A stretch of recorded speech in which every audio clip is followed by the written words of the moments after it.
on voulait rassembler dans cette liste toutes les forces progressistes de Sèvres qui avaient envie d'un vrai changement, qui avaient envie d'une transition, mais sans venir avec le logo de son parti.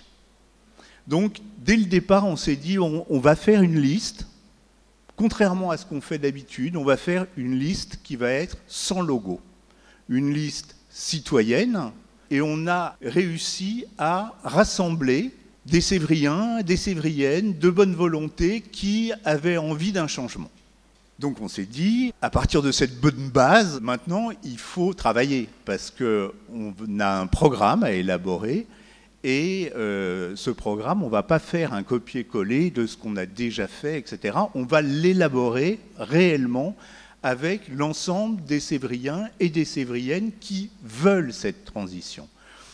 Donc on a fait des ateliers, on a fait de nombreux ateliers sur, Sèvres, on fait un bilan, on fait un état des lieux de ce qu'est Sèvres aujourd'hui, et on projette sur ce qu'on veut que Sèvres devienne rapidement.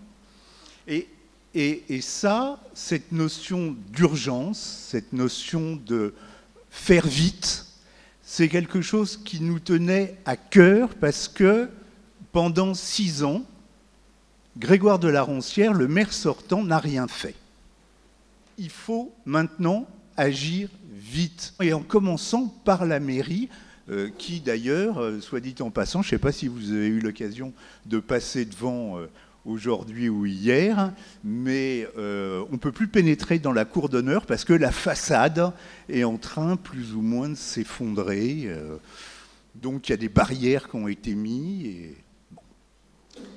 Bref, il y a des choses vraiment graves qui se passent aussi, comme le projet départemental sur l'île Monsieur, la base nautique actuelle.